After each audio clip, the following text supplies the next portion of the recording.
civilians for sport, weapons smuggling, destruction of evidence, wholesale corruption, and finally murder.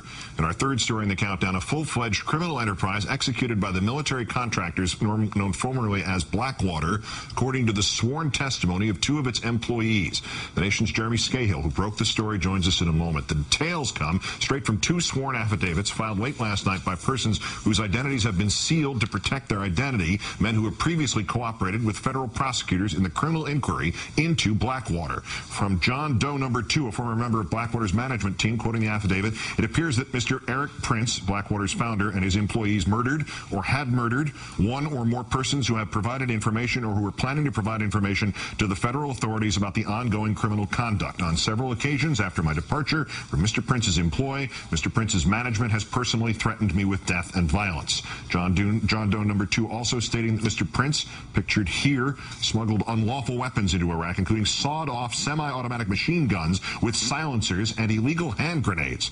And the affidavit also says that Prince, quote, views himself as a Christian crusader eliminating Muslims and the Islamic faith from the globe. To that end, Mr. Prince intentionally deployed to Iraq certain men who shared his vision of Christian supremacy. Many of these men used call signs based on the Knights of the Templar, the warriors who fought the Crusades. Mr. Prince operated his companies in a manner that encouraged and rewarded the destruction of Iraqi life. Going to Iraq to shoot and kill Iraqis was viewed as a sport or game. Strikingly similar allegations made in the affidavit of John Doe No. 1, a former U.S. Marine who worked for Blackwater in Iraq. He alleges that incidents of unjustified deadly force were initially videotaped and watched in a session called a hot wash.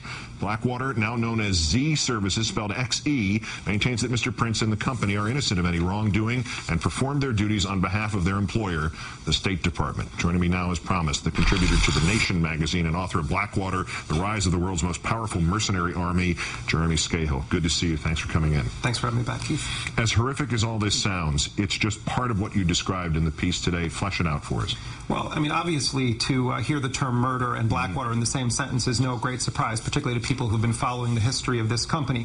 It's been at the center of some of the worst violence in Iraq, killing civilians repeatedly. 5 of its men are going to be tried on manslaughter charges for the Nicer Square massacre in Baghdad in September of 2007. Another one pled guilty. The Congress is investigating. The IRS is investigating. This is a scandal-plagued company. What is explosive about what's happened here, and you just went through some of the most explosive of these details, is that you have 2 former Blackwater officials. I have learned from sources that John Doe No. 2 was actually in Blackwater management and was privy to some of the inner workings of the company. Eric Prince, the owner of Blackwater, remains the sole owner of the company no matter that he stepped down as CEO and the founder of the company. He micromanages every aspect of Blackwater's operations, and that's been well known. On the Christian supremacist angle, let's remember that Eric Prince viewed Blackwater as a neo-Crusader force and has from the beginning. This is a guy who comes from one of the powerhouse families of the radical religious right. His father was a major bankroller and gave the seed money to Gary Bauer to start the Family Research Council. James Dobson focused on the family. And then we have his forces deployed in Iraq as part of a war against a Muslim nation that George Bush characterized as a crusade. What we have here, Keith, is a confirmation from insiders at Blackwater that, in fact, Eric Prince did have a neo-Crusader agenda and, most explosively, may have murdered or facilitated the murder of individuals that were intending to or did cooperate in the federal government's criminal investigation of Blackwater. This is deadly serious. All right, to the murder in a second, but you mentioned something in here that strikes an obvious question. How could the Bush administration, the State Department, have missed this Crusader element here, or was that what they were looking for? Missed it? I think it was considered a plus in the Bush White House. Remember, Keith, what we had here was the Bush administration essentially create a force that acted as an armed wing of the administration, not subject to the military command, not subject to the Uniform Code of Military Justice, that reported directly to George Bush's Secretary of State and then to the President. These were his men, his private force in Baghdad, and the allegations that they were running around shooting Iraqis as part of a war to eliminate Islam globally, as is actually what one of these individuals said, is extremely disturbing to anyone who believes in any semblance of Constitution, law, or human rights.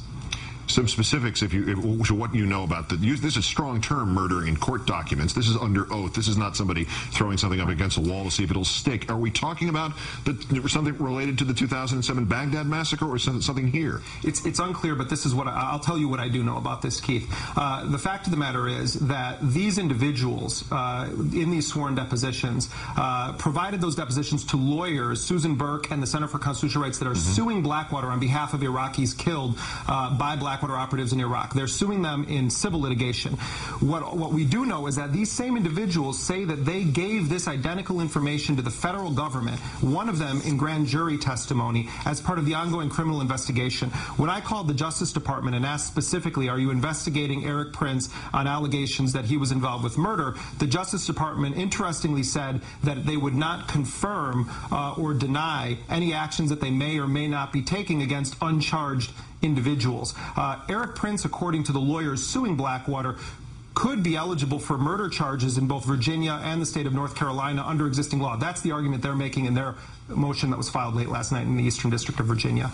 Jeremy Scahill, who has been the watchdog on Blackwater, now is Z of The Nation, who brought this story to everyone's attention today. Great thanks for doing so, and great thanks for coming in today. Thank you, Keith.